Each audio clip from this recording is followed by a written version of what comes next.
Welcome back to another episode of Bareham Engines, mate. On this fine Monday afternoon at 4:30.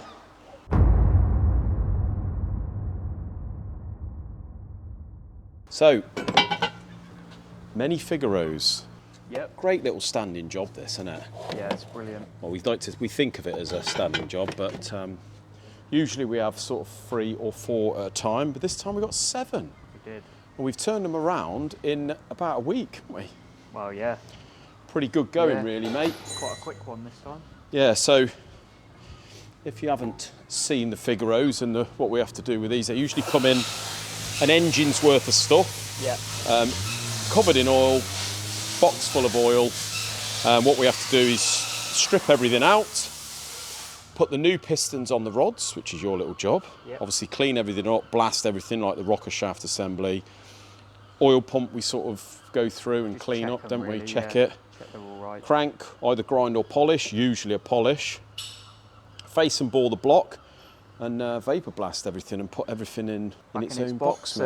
They're stamped, like these mains carriers are stamped normally with a number, aren't they? Yeah, look, mate, they're somewhere. usually stamped on here. Look, Oh, the yeah. number, and that corresponds to Matches the block. the block that it goes to. And I'm doing one last thing, just honing the blocks. So I've been honing 7 blocks today. Fun. Big job. Done 5, 2 more to do. So these are going out tomorrow afternoon. Ideal. Another job done, isn't it? Yeah. We've stripped the Mercedes. This is the 6-cylinder Mercedes 250 CE, am I right? That's right, yeah. 1971. Out of a and have we- W114. Is that what it is? Yeah, that's like the chassis code thing. Lovely car, that, isn't it? Yeah, it's a they're cool car, that. Yeah. Got to be on the deck, I feel, Yeah, isn't definitely. it? On, what do they call it? On, not hydraulics. Oh, yeah, like air, yeah. the air Yeah. ride. Airbag. Cool as hell. So yeah, nothing bit. too untoward. No. That cylinder there, look, it's got a bit of, that's obviously where the top ring comes up to rest. Get a bit of wear there, and that looks like it's got a load of water sitting in there, mate, over time, hasn't it? Probably not run for a while, is it? No, you probably find that piston is at the bottom. It's just sort of full with moisture or water and corrodes the bore. So, Yeah, nothing. bits nothing hard to major. find for it. Not too hard. It's a little bit more of a search than most things, but you know you can find it all, or at least you can find a part number, which helps you then find it through another supplier or something. So. Yeah, so we managed to find oversized pistons. Yeah. The customers supplied a few bits like the gasket set, timing chain, a few little bits. We Main managed bearings. to find crank bearings and pistons from Yeah. elsewhere. So we should do the usual, send him an estimate on the parts first and the labour and machining separate. Yep.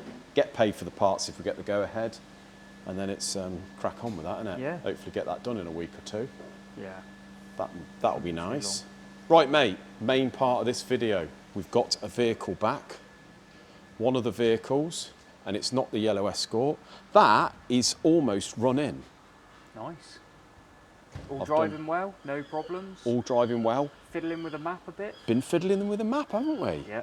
Been having a little fiddle with that. I spoke to David at Emerald, and he's guided me on what to fiddle with and how to do it. So I've had a little fiddle, and it seems to be, obviously I'm not putting my toe down or anything, but what we was getting, it sounded like a bit of detonation potentially coming up on the more you load up the throttle. Sounded like it was struggling a little bit. Yeah, so I've retarded the ignition in certain areas, put a bit more fuel in, got it idling sort of all right, and it's been really nice to run in. You've got your wideband AFR gauge, so exactly. You so we've can got make that. Sure, you're not running lean. We've got that connected to the gauge and the ECU, so they both read the same. And yeah, it's quite. Yeah. It's not easy to fiddle with, but I'm getting the hang of it. Sort of not, understanding what it's all about. Not as hard as like open source tuning or anything like that. So. No. So very shortly, I'm going to be ringing Stephen and see when he can fit me in to get that one final mapped. Nice. This is the vehicle I'm talking about, mate. Got it back on Friday afternoon from Ben over at Sanders Motor Company, SMC. And I just want to thank them. I did put a post on Facebook actually thanking them for their work, because it was one of those jobs where the engine was in the back when we bought it in bits. Turns out that there was some bits for the engine missing, like the block. which we had to pay over £900 for with the VAT. Yeah. When Ben come to put the engine in, there was also many parts not there. Things that you don't think about, but when you put an engine in there, you suddenly realise, oh, there's no radiator or DPF. Exactly. You don't notice it while you're going along, but I also didn't notice it when I bought it because I bought it blind. Yeah.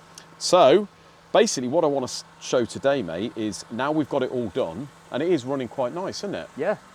It was MOT'd Saturday morning, passed the MOT with a couple of little advisories. I expect if some people I'm sure some viewers are going to take the reg and have a little look, see what it failed on the MOT, but nothing drastic at all.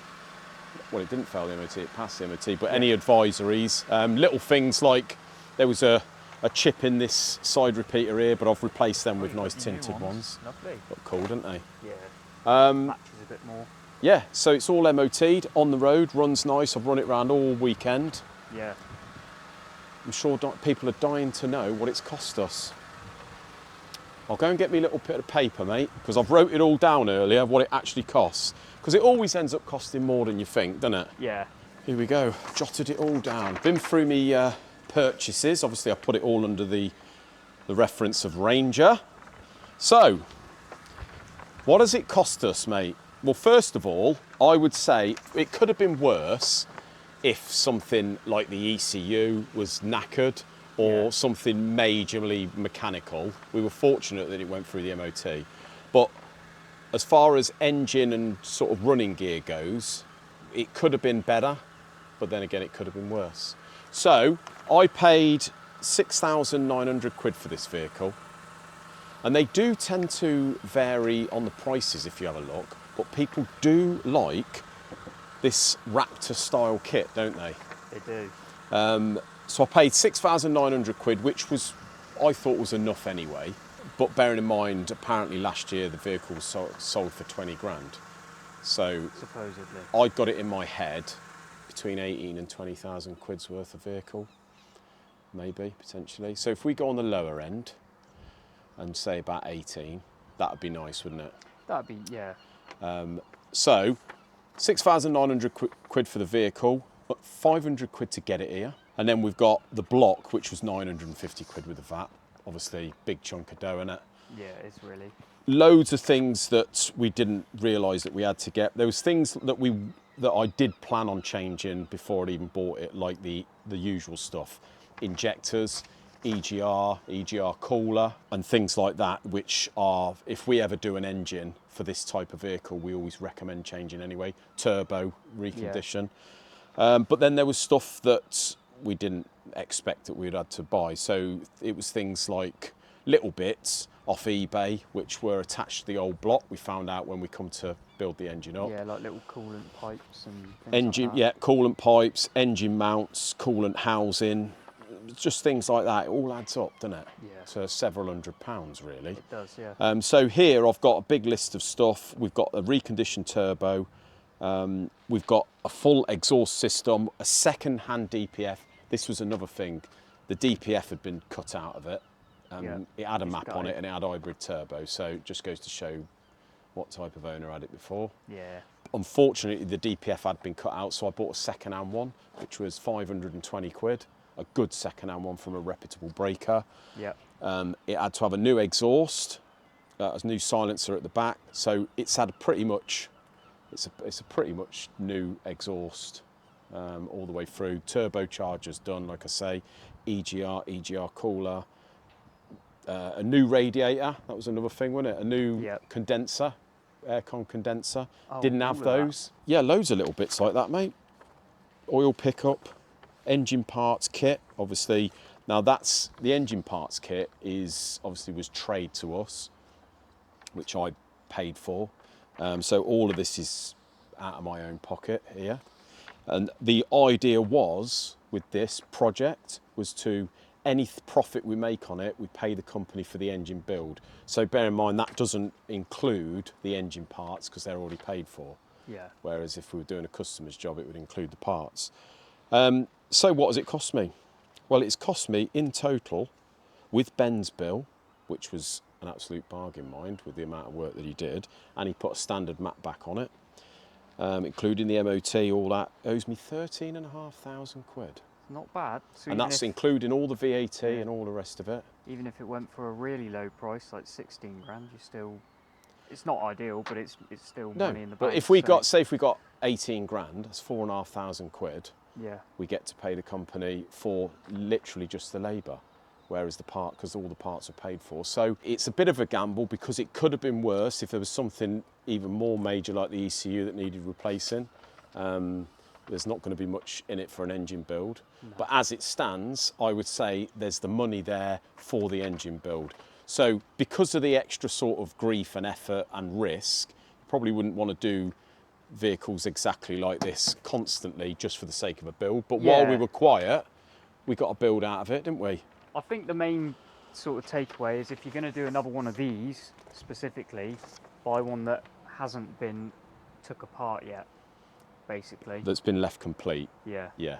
Because so, like you say, so much was missing. They've obviously, whoever's had it before has kept things or thrown things away or forgot to put things in the, in the back of the truck. So exactly. So in the meantime, we have actually managed to find a pretty much fully dressed 3.2 Ranger engine, haven't we? Yep. Which now we've got a vehicle. Before it sells, we're going to go and pick up.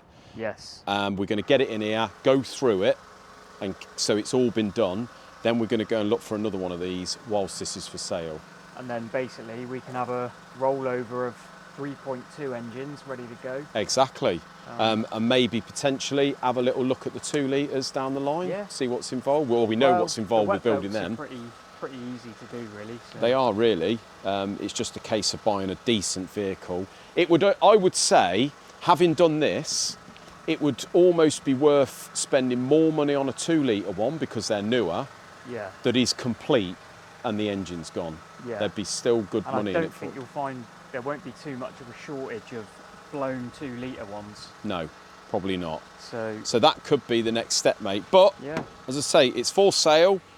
We want sort of 18 plus, don't we, for it really? Yeah. But you're getting a decent Ranger with 12 months MOT, a new engine, all the renowned bits have been replaced, renewed. Interior's really good condition. It's got all the whistles and bells. So yeah, there we go. Job done, isn't it, mate? Yeah. Hopefully it all works out and we get paid for the build. How long's that? Fucking hell. I'm out of breath. 13 minutes, and I think did we stop? I don't know. I think we did, didn't we? Yeah, a little stop. So there we go, mate. Are we still going? Yeah. So that's it. If you want a nice Ranger, guys, give us a bell. And we can move on to the next one, innit? Thanks very much for watching, guys. See you in the next one. Cheers.